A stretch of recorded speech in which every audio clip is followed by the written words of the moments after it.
Hello, everyone. Welcome to another Bytemark special episode.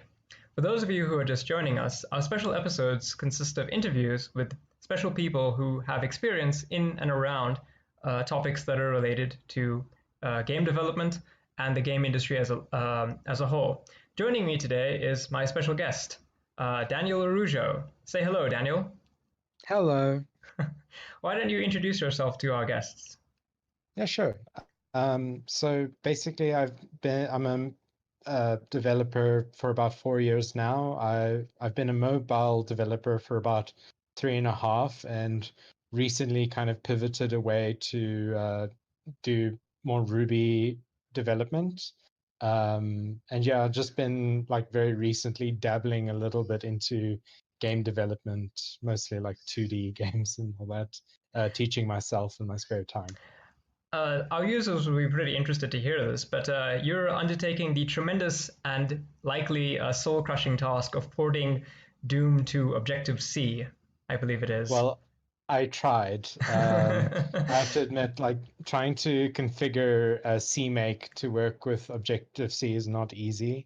And so I kind of pivoted away from that, and I thought maybe I should try and modernize the C++ code a little bit, and then maybe I can work towards like porting it to like say something like C# or Java. That's a pretty lofty ideal, and certainly a lot more grounded than, say, trying to port Doom over to a pregnancy test. Although now that that has been done, Yes. there really is no limit. I look forward to the day when we will be just be porting Doom directly into people's brains. Oh, that'd be great. I love it. I love my boomer shooters. We definitely need to have you on again for an episode about boomer shooters, but the topic for today is a little bit closer to home, and that is talking about the hidden reactionary nature of not only the video game industry, but I would argue maybe the entire big tech industry as a whole. And you are uniquely, I think, situated as this because not only are you a insider, you are a developer, and you've had quite a swathe of experiences. But you're also an LGBT person. Would you care to talk a Yes. little bit about that, please? uh, Talking about sort of my experiences as an LGBT person. Give us sort of a feel of just from your personal experience how it has been. Because you and I we are quite old. You a little bit more than me. Have you had a good experience or have you had a bad experience? So I would say mixed. Hmm. So particularly in like university, I was quite closeted, even though sort of in secret I was quite active within like say the South African like bear community Hmm. and all that, all that. But within university, I was quite closeted and was kind of scared to, you know, sort of come out. And likewise, when I joined my first job, I was very careful with some of the words that I use, pronouns. And I generally tried to steer clear of like talking about my personal life. Hmm. Um, and in hindsight, probably it's something I should not have done. Because I mean, exposure, you know, allows. I think in general, you do find allies within the workforce, and you don't have to kind of hide. But in my mind, my neurotic mind, I thought, oh, everyone's going to make my life difficult if I Oh yeah, no. come out. I So it's only kind of later that I sort of became comfortable with that. hmm. But the kind of, you know, being careful with like your pronoun usages and talking about your personal life, I still find myself doing that because you're trying to be accommodating to to everyone in the team, and you don't want to make anyone uncomfortable. But Yeah, it's quite an unusual sort of state of affairs where we have people who are walking around on eggshells because you are trying to make other people feel comfortable, in a sense, sacrificing your own sort of sense of comfort with yourself. And I also, in some respects, have some experience with that kind of experience. But let's get into the beginning of our topic. And of course, it's something that I think every person on the left who unfortunately goes on social media will probably experience at one point or another. And that is the quote unquote liberal bias of big tech. Oh yeah. So, yeah, I know it's laughable, but that's what we're here for, actually. Um, so, I think an idea has taken root in conservative culture, but also I think generally in an online space. And that idea is so there is this idea that I think has taken root that conservatives feel that they're being censored and that they're being censored. And the first piece of evidence that they would cite is that the heads of many large tech firms, you know, your Mark Zuckerbergs, your Bill Gates, you know, those people are all quote unquote liberal. And so conservatism is never going to get a fair shake in big tech, you know, that they're quote unquote going to be censored. Now, this is, of course, on its face absurd. Um, we are not the people that have multi-billion-dollar oil companies, you know, backing our every show and so on and so forth. We are doing all of this um, sort of by the seat of our pants. And speaking of, you know, the link to the Patreon is in the description. But there is this, nevertheless, idea that big tech is very liberal. Do you think that is a correct idea? No, not currently at least. I think so obviously I don't have exactly research for this. Just kind of speculation on like reading a lot of history about sort of the beginnings of tech from like the 80s onwards. Like initially I would say like there were a lot of left-leaning ideas that kind of sprung up, with the foundations of say Apple. And even if you read like say Masters of Doom and you're Hmm. reading about the gaming industry, even before id Software became the sort of powerhouse that it was, it was a fairly, as I would say, liberal or left-leaning kind of group of just passionate developers. Yeah, I think But oh, sorry. um, I was just going to say that I think the roots of this really kind of stem from the fact that many of the people in gaming, in tech, are people who are outside the social power. You know, yeah, it's much less true these days than it was previously. But you know, in the 80s and the 70s, the people who are getting into tech are nerds. But they're not just nerds; they're also social outcasts. They are people who are yeah, ostracized exactly. um, from the traditional Status wheels of quo. popularity. Now, granted, most of these people are still, I hate to say this, but they are, cis, straight, usually middle class and above, white dudes. And Hmm. so they're not super ostracized. And we will get into that a little bit more later. But they nevertheless are on the fringes of, what's popular. They're not the quarterbacks. They're not the football guys, And Hmm. when someone is in that position, it's very easy to develop like a great example is probably John Romero, this kind of rugged sort of individualism where you don't want to try to do what the crowd is doing. You want to reject quote unquote Christianity. Yeah, that's Uh, true. you want to think for yourself, and in a way that can really incline you towards some liberal values, but not others. Um, so another thing that I guess is worth pointing out with a lot of these big tech companies is that they don't really stay small. As you pointed out, if you read Masters of Doom, you get the sense that there are people making Doom, right? But nowadays, that's Yeah. not correct. Could you maybe elaborate a little bit more on that?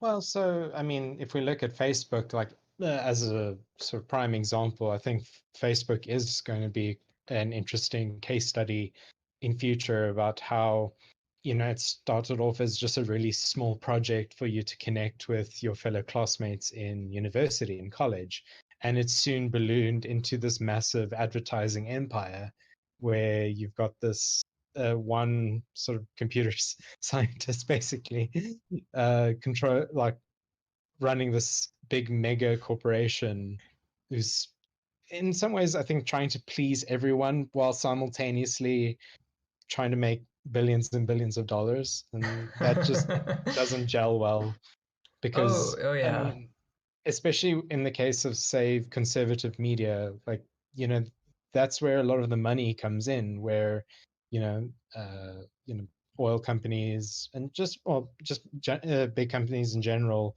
they don't like the idea of raising minimum wages and all that. And Hmm. so these tech companies at the end really just are concerned about making money and less about, you know, um, uh, you know, uplifting voices of marginalized groups. Yeah, I would my counter argument to whenever a conservative tells me that quote unquote big tech is censoring them or something like that, I would always point out that no, it's not.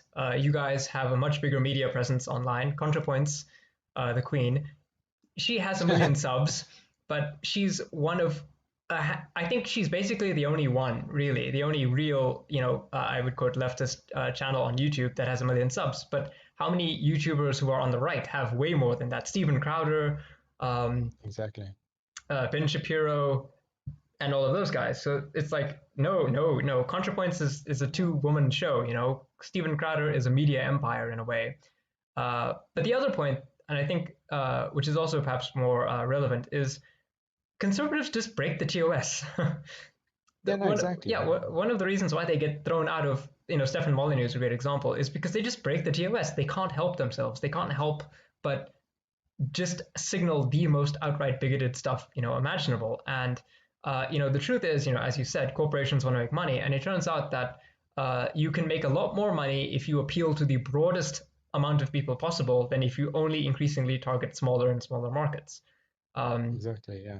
Facebook would not be the multi-billion-dollar empire it is today if it only appealed to, say, white nationalists, even though it largely is a propaganda tool for them. QAnon would not have the life that it would had Facebook not been so lax in its curation and moderation policies. Um, but yeah, Yeah, it's definitely. Wouldn't have spread as far as it would as if, they actually did their job because it's objectively false. yeah. But Even yeah, even YouTube, for all the talk of quote unquote YouTube's liberal bias, YouTube is notoriously lax at actually allowing people to continue to propagate fake news. They are yeah, notoriously unwilling to spend money on human beings to do work, to moderate or to yeah, just at a bare minimum make sure that no one is just out and out lying. yeah.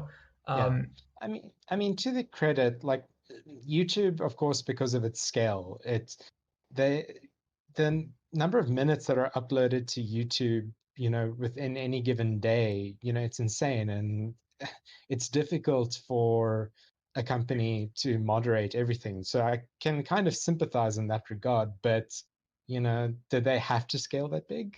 Yeah, because they yeah. kind of asked for it. Yeah, I would probably point to the tendency, the increasing tendency of YouTube to favor, large corporate channels over small independent Yes, creators. YouTube has transformed. I remember when YouTube was a place where you would just find cat videos and, I don't know, dash cam exactly. Yeah. videos from Russia. um, but nowadays you've got multi million subscriber channels, people like PewDiePie who are these multimillionaires, these massive media presences that really shape the way that people think in ways that I don't think anyone who imagined what YouTube would become.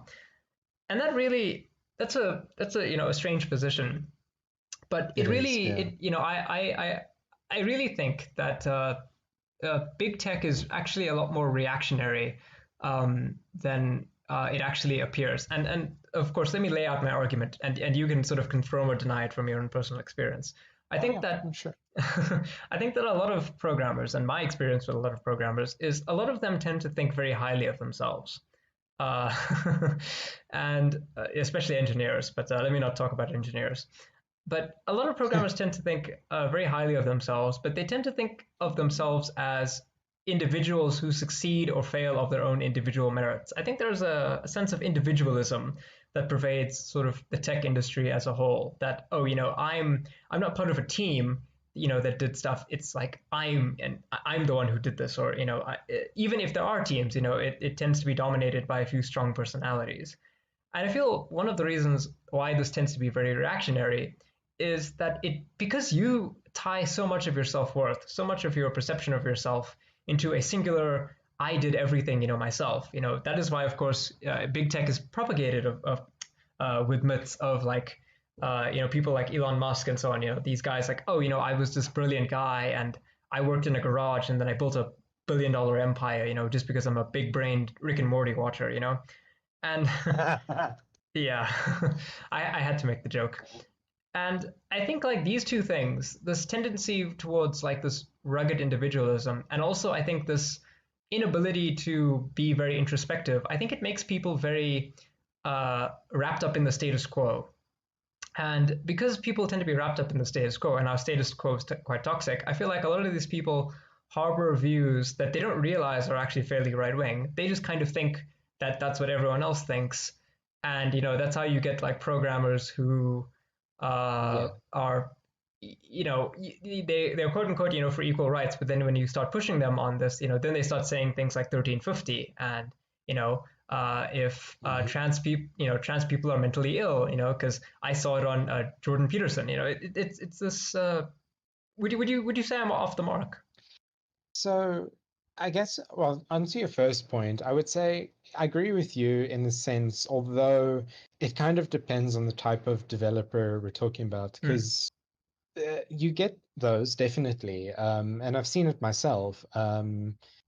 Especially those are the ones that I guess you would call like rock star programmers, mm, the ones that really shine and businesses love because they do lots of work in short periods of time. for one person's And salary. yeah, basically. And then you get the other ones who kind of just do their job and do their tickets and then move on with their day. And I've kind of like alternated between the two in some ways, because in when like when I was younger, like I did feel that like personal accomplishment, but now more or less today as I'm even personally like struggling with like imposter syndrome because I'm looking at my code, I'm like, what the hell am I doing? I don't know.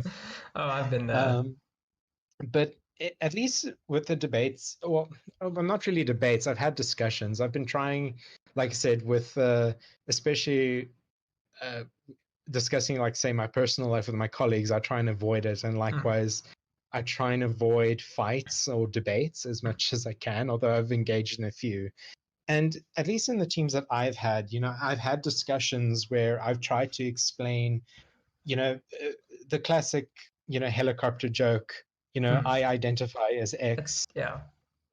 and, for some reason it never gets old. They can tell the same joke multiple times and it never gets old.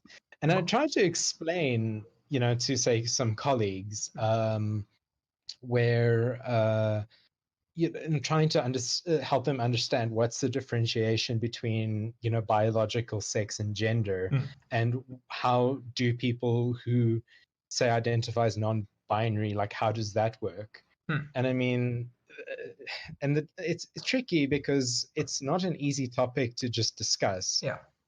You could go as far as to like say go into gender essentialism, but that has its own sort of Yeah, pernicious aspects. that's a minefield.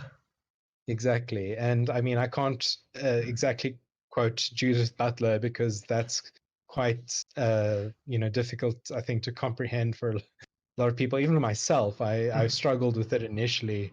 It's basically with the help of like BreadTube to even begin to understand that concept. Yeah, Um, what you're talking about, this difficulty of talking around stuff. It's made me sort of realize that there is another reason I think why a lot of programmers are reactionary leaning, if not out and out reactionary. mm, And I think it has to do with basically the way that they are trained and the way that they yes, are conditioned in that environment. So, we both went through a university. We both went through the ringer. yes, Obviously, we took very different paths. yes. um, And I mean, yeah, I even like as you know, I've went through my little reactionary stage, you know. yeah, yeah. I, No, I I was like way into the new atheist movement, and then yeah, slowly kind of grew out of that, you know. yeah. I think I think the way it is. So here are some of my issues. I think one of the big problems is that there is a disdain for humanity subjects in STEM. Mm, There is a, yes. it ranges from a casual disregard to a vitriolic hatred. Like, Yeah. I've seen people in STEM fields who have this vitriolic hatred to the idea that maybe, just maybe, there is something to learn that isn't something, that is a hard science.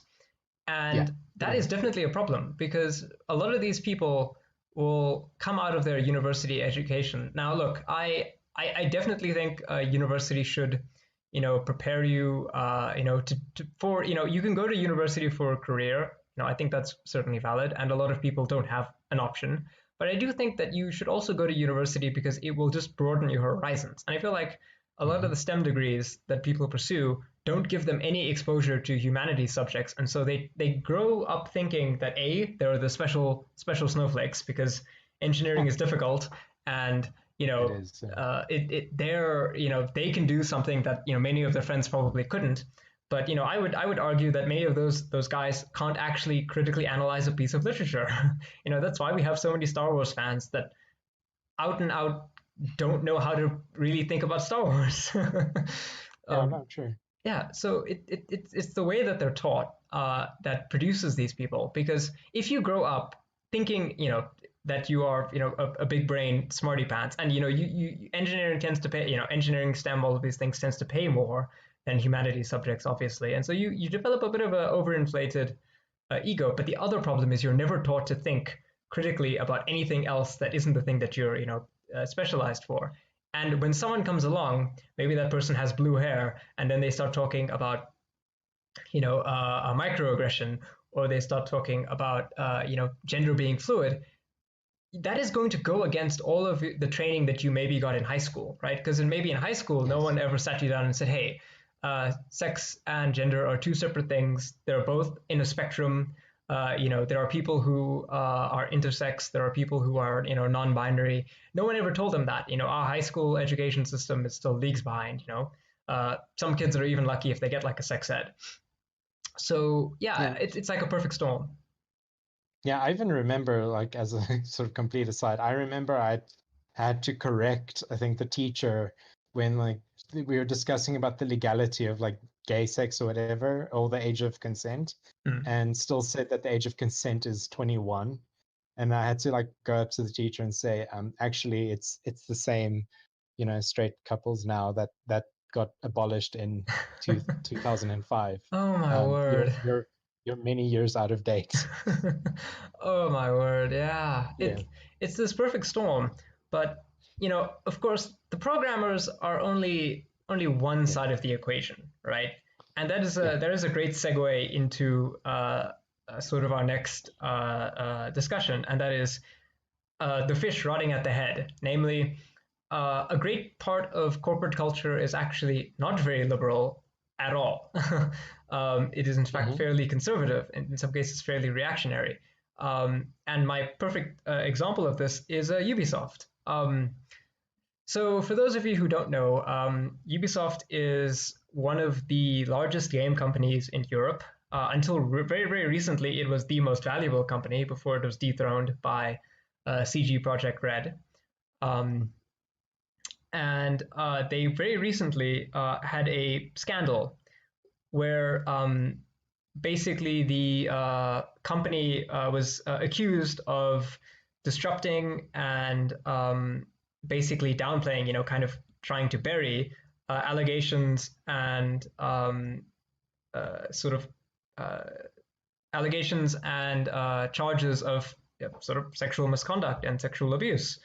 I guess content warning. We might talk a little bit about some of this stuff, but I will try to keep it, fairly light. So, do you know much about the Ubisoft company? Well, I mean, because I only really know of them because I was a huge fan of Prince of Persia back in the day, Ah, Prince but of Persia. I've That's never. I have to be honest, I haven't ever kept up with them because, like, when I played Far Cry 2, mm, I wasn't the biggest fan of it, and I kind of just, mm, forgot about Ubisoft until recently, because you brought it up, and then I looked up the sort of Jim Sterling, Hmm. videos about it, and I looked up some articles on it as well, and was kind Yeah. of, really Yeah. shocked. I Um, didn't realize it had yeah. gotten this bad. uh, Viewers at home, if you are looking for good, I would argue, leftist news about the games industry, check out Jim Sterling. His YouTube channel, it will probably be in the link, linked in the description. He's very gay and very anti-capitalist, and we need more voices like him, honestly. Um, I my agree. just as another quick aside, I will probably take to my grave. Prince. I think it's Prince of Persia 2 has one of the Mhm. best romances of any video game that has ever been sort of created. I feel like the characters, the prince and his romantic interest, are actual people, and they Yeah. develop a real relationship over the course of the story. And it's something that I feel like a lot of video games don't know how to do decades later. uh, Wait, just to make sure, we're talking about the 2D game, the sequel, or are we I, talking about Warrior Within? I think it's been years. Is it not Sands of Time? Ooh, dang! I'd have to look it up. But there, Sands of Time, I think it's the fourth game, because there no was that wait, Prince no, of Persia 3D that everyone hated no, for good reason. it's the second Prince of Persia game that if I recall Oh, correctly. Yeah, okay. yeah. Oh, Uh, all right, then I know what you're so talking about then. All right. my experience with Ubisoft is I'd say arguably a little bit more because they publish a lot of games that I like. Yes. Settlers, the Anno game series. Wait, no, not the Anno, the Settler game series, and a lot of some of the Tom Clancy games. My brother is big into military shooters, and I can't really escape them, even though they are just propaganda. Yeah, Um, no. but Heroes of Might and Magic, a lot of really nice old games. Ubisoft had a Mhm. hand in sort of developing and publishing, and it's weird sort of looking at them. I think a lot of people kind of think of them as this, oh, they're very French, so they're probably like a little bit eccentric and a little bit weird. Um, so yeah, to give you a bit of history, the Ubisoft Entertainment Corporation started in 1986, which is actually not that long ago, if you think about it. And it was started Mhm. by five brothers from the family of uh, Guimont. I am probably butchering that pronunciation. But when it started, it was a fairly small company. It's five guys who are all brothers. We're all just gonna make games. And then over the years, it became one of the biggest publishers, right? I feel like Ubisoft doesn't really develop their games really so much anymore, but they've really become like essential in the industry as publishers. And we could probably do a whole episode on video game publishers and whether or not they're actually needed. But the family to this day still retains essentially executive control over the company. Many of the people who are in top control positions, top managerial positions, are still descendant from the family or inside the family, and that is very unusual. Of Mhm. course, in tech, because typically tech is kind of resistant to lots of like quote unquote family dynasties, right? Bill Gates doesn't really have like a bunch of his children in Microsoft Corporation, um, but this entire family is still in control. So what has happened? So essentially, a number of people inside the company made claims that they were being harassed and abused, and uh, this happened sort of, I guess, within the broader context of Me Too. Um, but we've got journalists like Jason Schreier, who is probably one of the only good games journalists left, right? And Ubisoft got into a lot of hot water for this because for the most part, they ignored or uh, basically retaliated against the people who were issuing the allegations. Um, we've got people who have been detailing particularly that the abuse is kind of centered towards women, and people make inside the publishing house, you've got staff that openly make misogynistic, racist comments.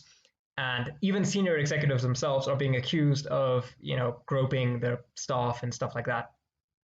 Um, One particular example that I'm quoting from a Bloomberg article is that one of the victims, the company fired the lady's boss and gave her a gift card, and that's all they did with regards to Wow. the allegations, that were brought against him. He wasn't, you know, criminally indicted or anything like that. And Jeez. yeah, it's pretty bad. Yeah, It's no. pretty bad. It's this is kind of weird because Assassin's Creed is one of the is one of the well, not Assassin's Creed, but Ubisoft in general, I feel is one of the companies nowadays that gets a lot of flack from quote unquote gamers with a capital G for having gone woke. Oh Yeah. no, they have female player characters in Assassin's Creed, and Daniel, I kid you not. One of the reasons that was cited by in-house executive staff for why I think it was Assassin's Creed Unity, why it didn't have a female playable character was because women are too much work to do. This yeah, this from a game that has a period authentic recreation of Notre Dame, right? Women are Yeah. too much work to do. Yeah, give me a break. No, So exactly. That's just dumb. yeah, it's completely insane. But nevertheless, nowadays they're a little bit better.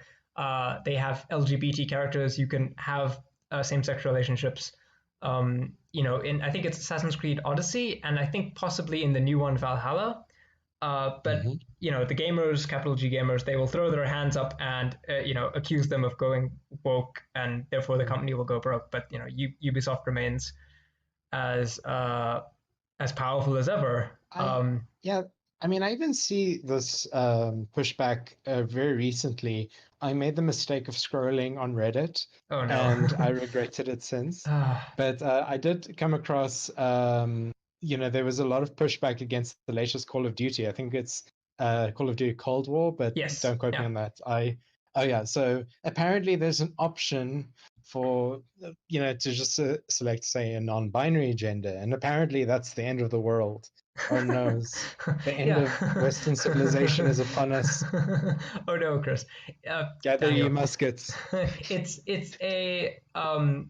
It's not political, right? I've seen the argument. It's not political to go and commit war crimes for President Ronald Reagan, but it is political to be non-binary or non-white, and that is just it, Well, politics is just something that doesn't have a consensus, hmm. apparently. Yeah, and you see, this is why I don't take I don't take conservatives seriously when they tell me that tech has a quote unquote liberal bias, because here are people who are openly bigoted. These people are conservatives, Hmm. and yet just because they are to the left of, I don't know, white nationalists or neo Nazis, that they are called too woke, and that is insane to me. That is just insane. Yeah. I mean, yeah, that's also the thing I think a lot of people forget is that a lot of the sort of progressive ideas that we see now coming in, especially in video games, is primarily because the market for video games is quite young. And, as is often the case, young people tend to be more progressive. Yeah. History has always shown that. Um, you know, Even back in the early 2000s, while everyone else was dragging their feet around the gay marriage debate, sort of young people were spearheading the sort of movement and trying to legalize gay marriage. And in this case, corporations, these game developers, they know that, hey, people who play video games tend to be in their sort of late teens, 20s, Hmm. maybe like early 30s, before we start getting responsibility. It's a Yeah. joke, don't worry. um, No. So, yeah. but yeah, you It's get what I mean. So it's like, yeah. It's uh, you know I've always said this. Capitalism is amoral, yeah, right? So that's amoral with an A. So what that means is the system doesn't apply moral value to decisions. It doesn't make moral considerations, right? The only thing that matters is whether or not you make more money. And so when you are confronted with something, a choice that is moral but makes less money, or something that is immoral and makes more money, then Hmm. capitalism just shrugs its shoulders and go, well, I guess we do whatever makes more money. And Exactly. Yeah. it's not a moral system, right? And I feel like a lot of people, uh, some people on the right, but also I guess maybe some people on the left, they might strawman this position into something like, oh, I think that capitalism is somehow like immoral, that there is some kind of, and maybe into to some extent, if we think about it as a system of exploitation, it is. But just sort of the basic way that it functions is it doesn't make moral considerations, right? It's immoral because uh, it doesn't consider whether or not something is actually good before it, pushes it. And like in the case of like Ubisoft and these companies, what they've come to Hmm. realize is there are more people besides just conservative men. Exactly. I wrote an article a while back for my blog. Well, I wrote a blog post. Let me not keep my own horn here, but uh, I was looking at some research about who plays games, and I found out that actually the percentage of sort of the demographic shift is really that really women are playing games in greater proportions ever before. It's just that there are genres of gaming that are very hostile to women that Yeah. preclude them from really dipping their toes in. I have female friends, and when they talk to tell me about their experiences, they don't use a mic because if they do, someone is going to be weird to them, and they don't want to do that. No one wants to be Yeah. harassed just for trying to play Dota 2 or whatever. Yeah. Even myself, I'm way too like hesitant to play Hmm. games online, to be honest, because I even fear that sort of toxicity. So I've avoided like online gaming for a very long time. Yeah, I I as And I a mean, rule stay away from online gaming. yeah. And I mean, and that's the thing is I'm more or less the ideal target. Even I think it's a little yikesy. Hmm. I But yeah, just I want to go over some specific examples because I feel like this really kind of hammer home like there is this delusional fantasy that big tech is conservative. I mean liberal. So there are the last three Assassin's Creed games, Syndicate, Origins, and Odyssey. hmm. Um, Excluding Valhalla, which is the new one. There are too many Assassin's Creed games. So in Assassin's Creed Syndicate, you've got two protagonists, Jacob and Evie, right? Brother and sister. Hmm. Originally, the developers, the early outline was okay, they're twins, we'll just give them equal time, right? But then in the end, Jacob ended up being the predominant sort of main character, and Evie is kind of her own background character. Then in Origins, you've got a male character called Bayek, and he Hmm. is, he's an assassin, and the story was originally he was going to die, and his wife Aya would take over, but then gradually what happened? Her role shrank and shrank and shrank, and Bayek became the leading figure, and it became a your dad kind of game where it's like, oh, I'm this 30-ish, 40-ish something guy, and I'm just gonna emote over my family and da da da, and then flash to Assassin's Creed Odyssey, and it's even more blatant, right? We've got the sibling Cassandra and Alexios, right? Two Hmm. Greek assassins.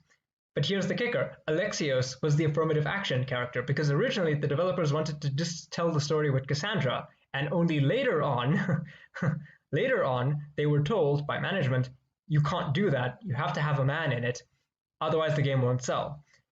And Yeah, that's just insane. no, it is.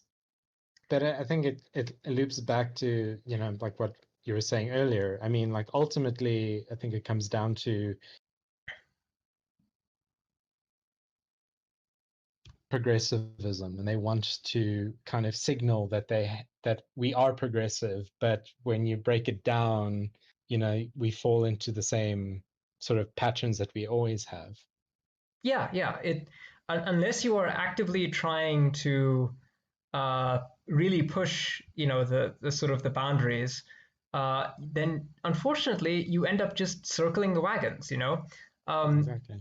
there I games would, mean, yeah, uh, I know. So, like, even just trying to think in the head. So, just off the top of my head, I can only really think of like three big, female protagonists in video games. And of course, like everyone knows Lara Croft, and I think quite a few people know Beyond Good and Evil, which I think that was yes, a Ubisoft game as well. that's Jade. Yeah, Jade, yes, and then of course Samus Aran, Hmm. and I mean those were of course fairly successful games. I mean Tomb Raider, of course, was big in the '90s, but I mean even then, and I mean look, this was a bit of a yikesy take of mine before. Like I was, during my reactionary stage, I was like thinking, oh, Tomb Raider is this great achievement in feminism. It's like, oh, fantastic. And then kind of I realized, nah, fam, it's not. Yeah, even just more recently, Horizon Zero Dawn. Uh, That is a story. Now, I've never played it because I don't have a PlayStation, but there's a female protagonist in that game, and she does, the game did well. I think it got, it mm, sold a couple of million copies. So it, it, I, and even kind of more recently, like Resident Evil, the remake.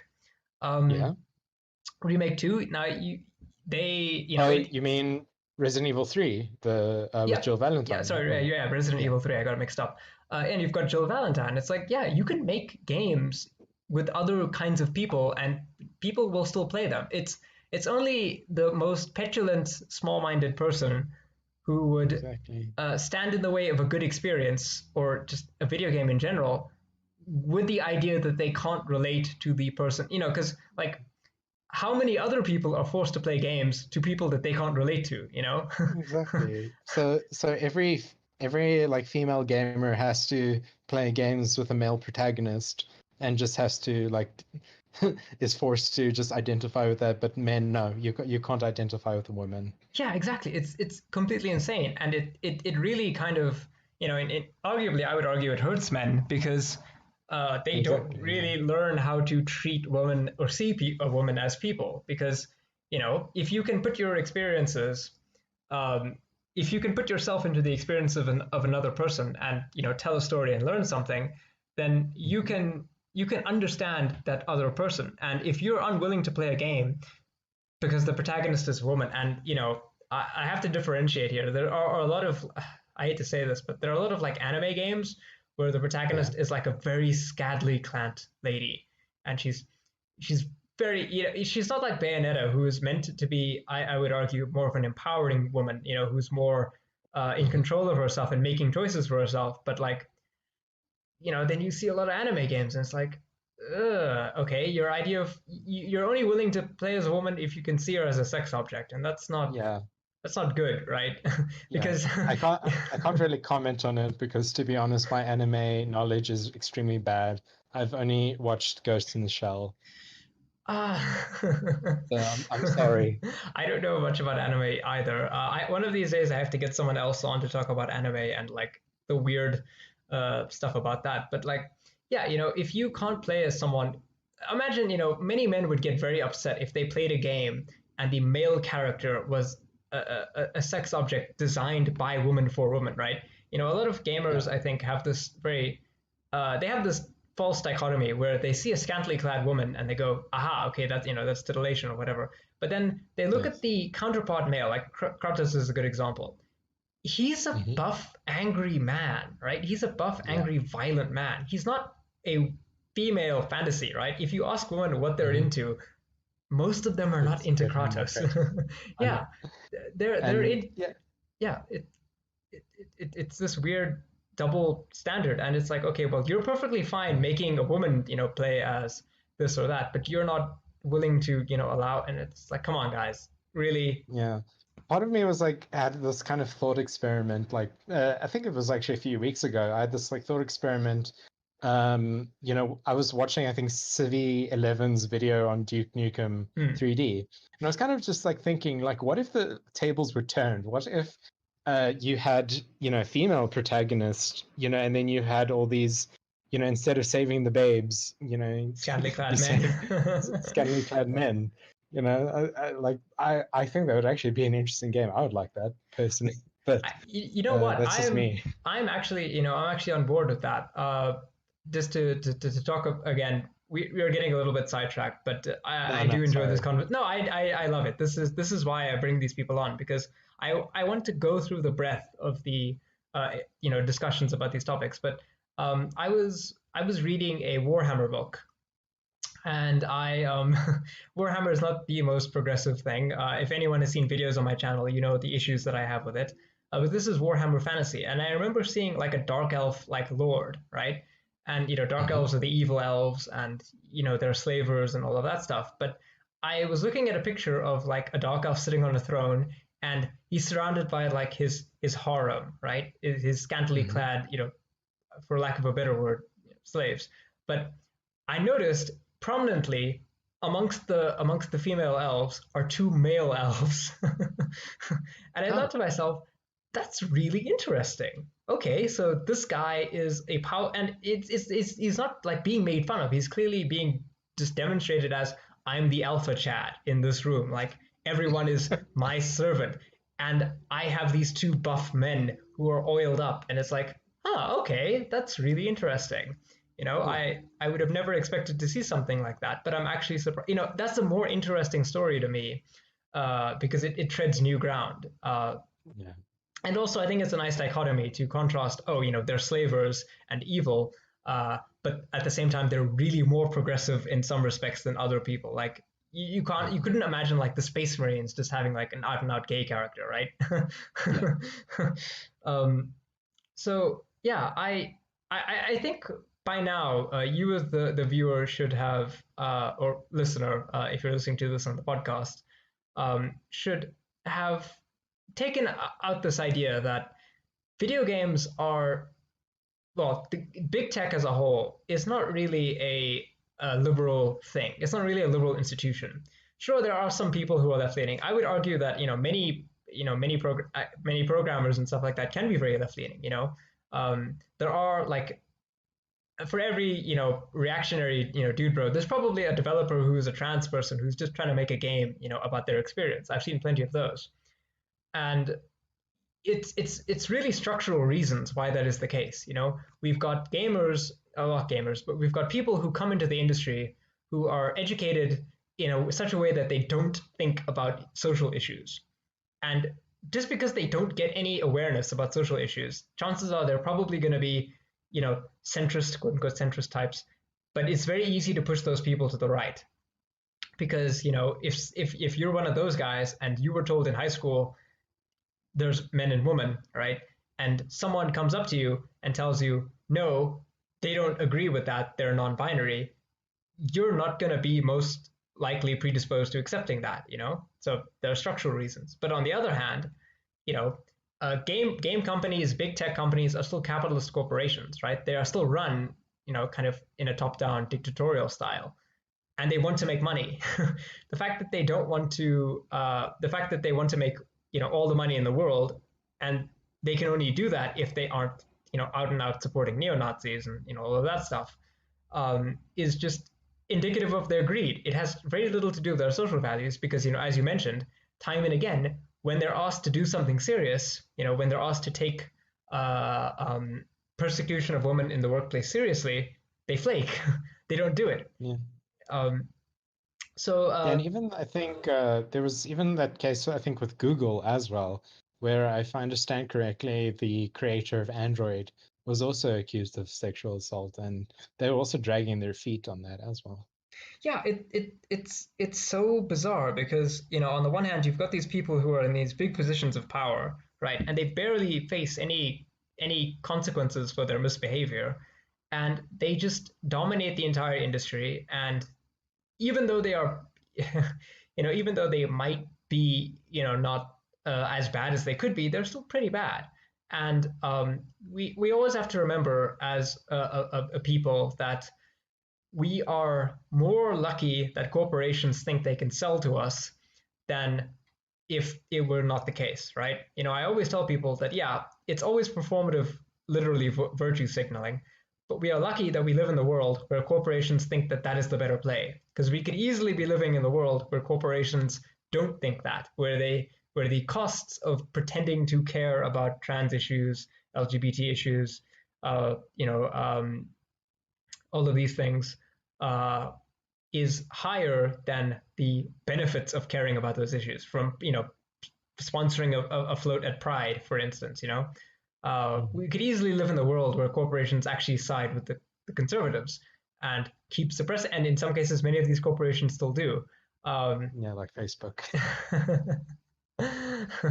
I, uh, I always bring this up and people are always surprised, but I'm pretty sure the are you familiar with the with I think it's Dr. Utker pizza, Dr. Utker pizza. No, sorry, it doesn't sound familiar to me. So Dr. Utker is a brand of pizza that is it's a German company, right? Mhm. And you'll never believe this, but they Oh boy. yeah, one of the during the 40s, uh, one of the basically the guy in charge was a member of the Waffen SS. Yeah, Oh, fun. yeah. No way. Yeah, and they supplied things to the German army, pudding mixes and ammo, and apparently they were using slave labor to make Oh, this stuff. jeez, And yeah, you'll never believe jeez. this, but according at least according to Wikipedia and an article that was linked as a reference, but they still have a bust of a Nazi in the corporation headquarters. So Hmm. yeah, things don't actually change. Jeez. Yeah, Yeah, it's tricky to get companies to change. and that brings us to the last point of discussions, because I didn't want to leave people with this, with the feeling of, oh, corporations actually kind of suck, and that is, what can we do about it? And I've always, argued we should unionize programmers, we should unionize game developers, we should unionize tech. How do you feel about that? So yeah, so first off, I will probably just say that I'm not super I would say educated on this issue on these issues, especially regarding unionization. Mm. Pardon me. So I'm gonna I think concede to you here for most of the stuff because most of kind of what I understand is sort of very kind of elementary. Mm. But in terms of, I think with game developers, especially, I do think they should be unionized because I think a lot of game developers are actually treated really Mm. badly in the game industry. I think I can think off the top of my head, Telltale Games, basically, releasing this game and then retrenching their staff, Yeah. basically just to, retain profits. I Um, also, I would chime in. Also, recently we've got like Rockstar Games crunching its developers to make yes. Red Dead 2. Uh, Even more recently, CD Projekt Red. Yeah, guys, they're not the good ones. They're not one of the good ones. Crunching their stuff to make Cyberpunk. So it really is a Yeah. systemic issue. Yeah, the crunch, I would say though that I mean it is a game developer term, but it is kind of an issue in software in general, Hmm. particularly within the agile sort of development sphere, Oh yeah, where yeah. this whole idea that oh, okay, so we need to split our work into iterations and estimate, points and figure out how much work can we get done within an iteration. But very often the, developers are forced to compromise, code quality, Hmm. testing, um, just rack up technical debt because you need to get X feature done by a certain date. A Um, lot of eh, I was just gonna say a lot of Ubisoft, they get a lot of accusations where they have to constantly be designing around the whims of the executives, and constantly Yes. shifting design. Even though they set out, oh, we're going to make it this way, then the executive is like, that's boring, do it differently. And then they have to throw Yes. away, lots of work and just pivot immediately. And it's not good. Basically, and that creates a lot of technical debt in the long run. And I mean, the game quality suffer. I mean, uh, I think we all know, you buy a new video game and then all of a sudden you have to download this 60 gigabyte patch because the developers were forced to rush development. Yeah. And So, I think oh that's yeah, the no, one yeah. aspect we can sort of So focus on is, oh yeah, yeah, sorry. so I was just going to talk about what I think unionization could be because I always advocate for unionization. I Yeah. have a video up about why people need to unionize, although it probably is a little bit dated. But basically, game developers, tech programmers, these kinds, everyone basically in the industry, these guys don't really have much power, right? Even though Hmm. I would argue that many of these people are fairly well paid, at least relative to um, the work of other people. They are fairly Yeah. well compensated, but even then, they don't have much power. If Mm. you want to make a game that's your game, you can't work for a big company. That Hmm. company will override your decisions for most of for a lot. They will override your ability to make autonomous decisions to some degree. Maybe they won't. Maybe they'll trust you a little bit more, but for the most part, you are at their beck and call. And Mm. the problem is that you have no power as an individual to enact any kind of change. So let's say you are part of a development team and you guys are developing, let's say, an app. I don't know, Yeah. something that tells you when the price of fruit is going to go down or something dumb like that. Yeah. And then let's say your boss comes to you and says, okay, right now we need you to also develop an Android version of this app, even though you guys are Hmm. developing this Apple thing and you've been doing it for a long time. He just comes to you and he tells you do this thing. You don't have much in the way of recourse, right? If you No, you and don't. if you're like, hey, you have to get this. This is the deadline, and it's like, okay, well, they're not going to force you, at gunpoint, but they are going to heavily incentivize you to do overtime, to spend time away, from your family, or to miss on your personal life so that you can keep working on this stuff. If you don't do something, right, and this has been well reported in the games industry from people like Jason Schreier, if you try to take time for yourself, if you apply for leave, if you try to work your normal hours, you are letting Hmm. down your team, and that'll drive a wedge between yourself and the team. Yeah, and the rest of And your team. Yeah. yeah, and and you'll probably feel bad because maybe you feel like you're letting everyone down, but you can't do more work, right? And it just is a terrible toxic environment. But imagine if you had a union. Imagine if all of your team, all of the programmers in the company were in a union, right? And whenever you got these unrealistic demands, when you guys needed more time, right? Then you could go on strike. And here's Yeah. the thing, right? You guys are in a high skill environment. It's very difficult to get scabs. For those of you who don't know, a scab is a worker from outside that the company hires to do the work of striking workers, right? Um, and the idea is that a scab will do the work and make the strike ineffective because the capitalist, the owner, is still producing products or whatever, and you're just losing money because you're not able to work, you're not able to get a paycheck, right? Scabs are a strike breaking technique because as you bring in more scabs, the effect of the strike gets worse and worse because they can still keep producing or making or whatever, and you're just losing money as an individual and you're more incentivized to get back to work. So they can't do that quickly. If the more of you that are in the union, the stronger you'll be because they can't shuffle people around inside the company, to do things, and then they have to listen to you because you have them by the cojones, so to speak, because you are their productive labor. A guy like Yves Guillemot, one of the executives at Ubisoft, he doesn't know how to program games. He's not gonna be doing the mocap or the animation for a gun or something like that. If all of the programmers decide, hey, enough is enough, we want reasonable deadlines, we want reasonable work hours, no one is going to be in a position to tell them otherwise, right? And then Ubisoft will have to say, yes, okay, we'll let you do this. And the more unionized the company is, the harder it will be to mistreat those workers. Mhm. That is sort of basically my little pitch for why developers should unionize. Let me tell you why Yeah. they don't. Don't like to talk to one another.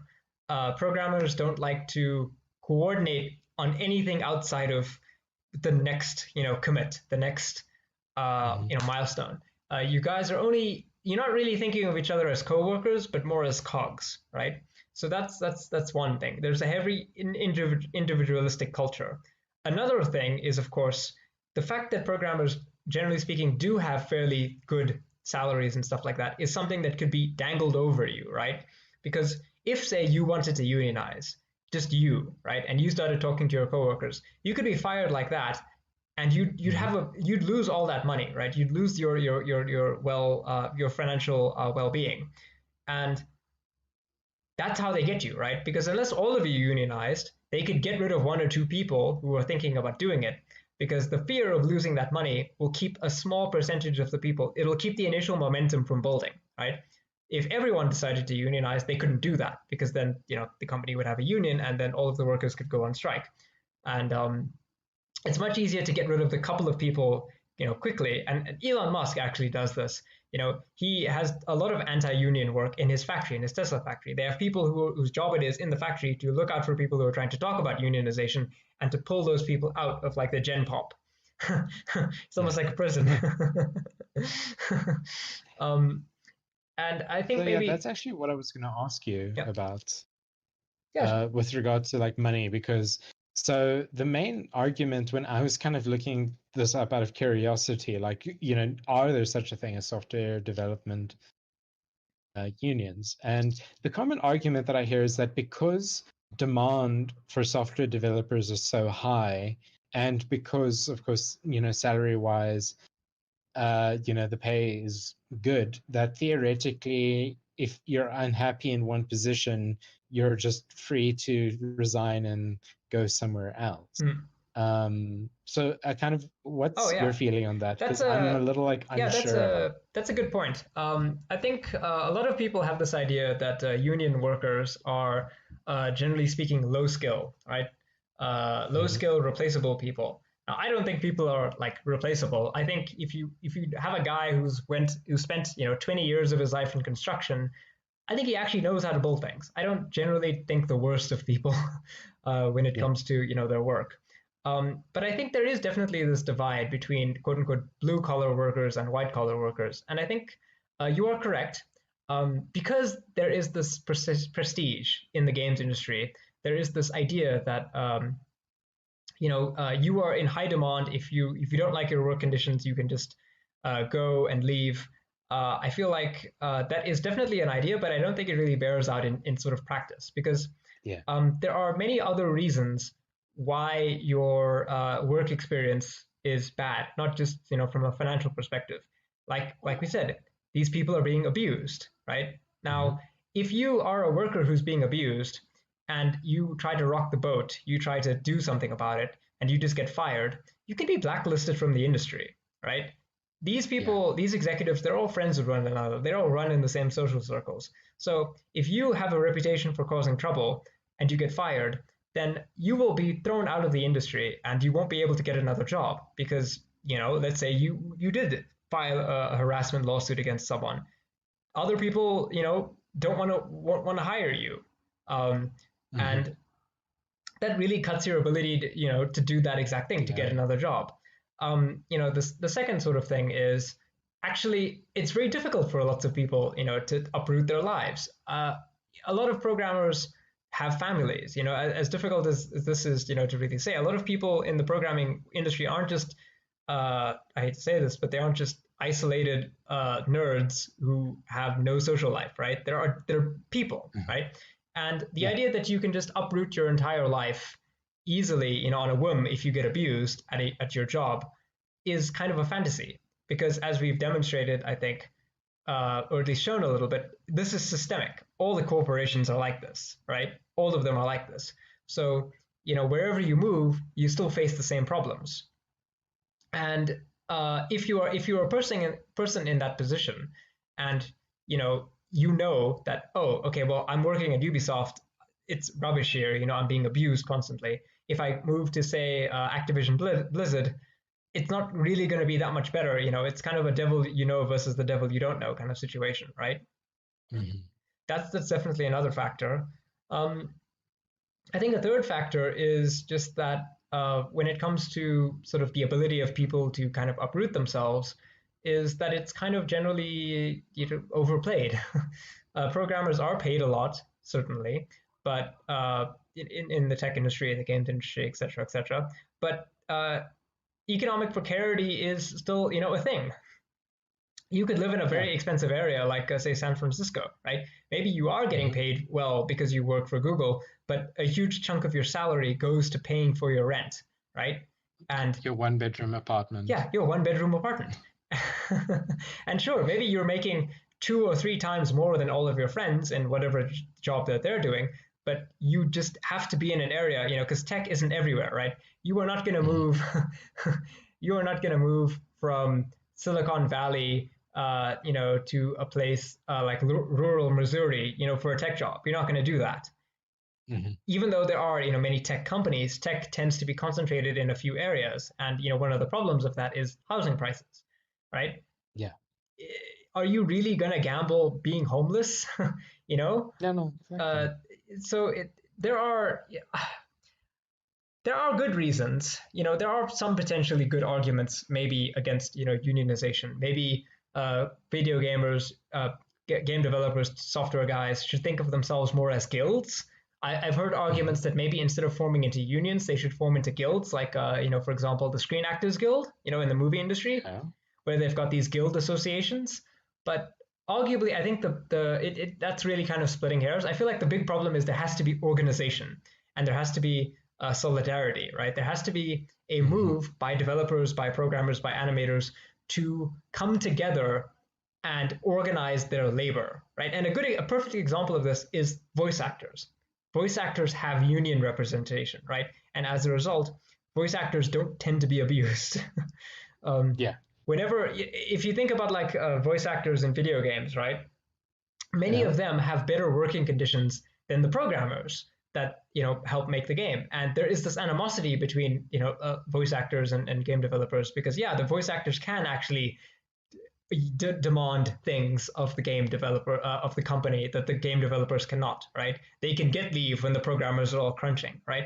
And it drives resentment. But instead of realizing, hey, we should organize ourselves, it just is used to further divide them. But um but yeah, I think we've covered this topic quite nicely. I certainly had a lot of fun. It's always nice to talk to as someone who has a similar experience.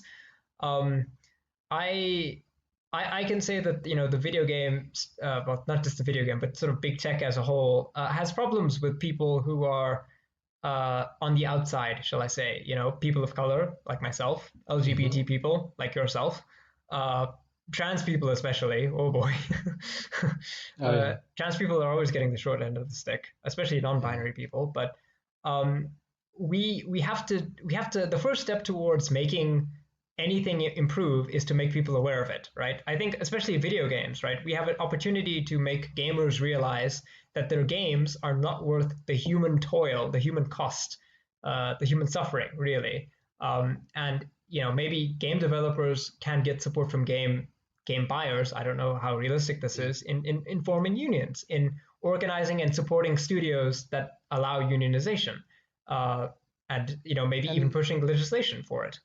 yeah, and even just taking a selfish spin, like ultimately you're going to get better video games out of this because Yeah. like, you know, some of the worst video games ever created was basically as a result of greed and Yeah. uh microtransactions, that was that's a thing, and I don't know if it still is a thing. Oh, it But totally is. Live oh, services are yeah. bigger and better than ever before. Yeah. No, but Yeah, you're totally right. exactly. We don't need those. Gamers love to complain about how games suck, but then they fixate on, oh, Last of Us has a gay character, instead of, oh, Rockstar are forcing their employees to crunch. It's like, actually, if game developers and the people who made the games had more power, if they had a union, then they could argue against things like microtransactions, because many of them don't want to monetize their games Hmm. excessively. They don't want to do this, but a company, an executive is telling them, you have to do this because we have to sell, this game.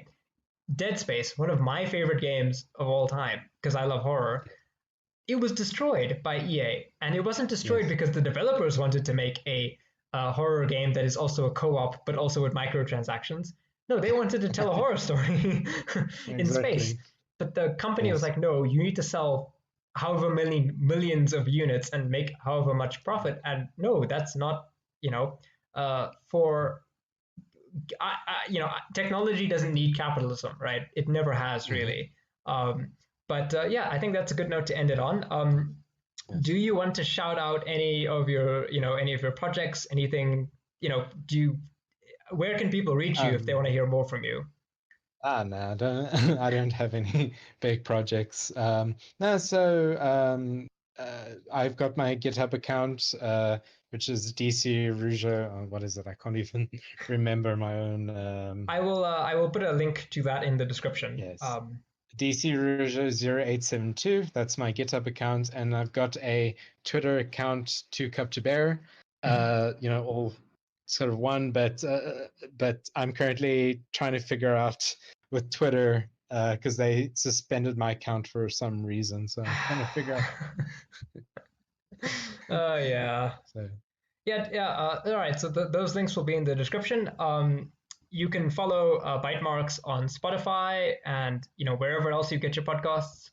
Subscribe to our YouTube channel. Give us a like. Share us around. Tell your friends.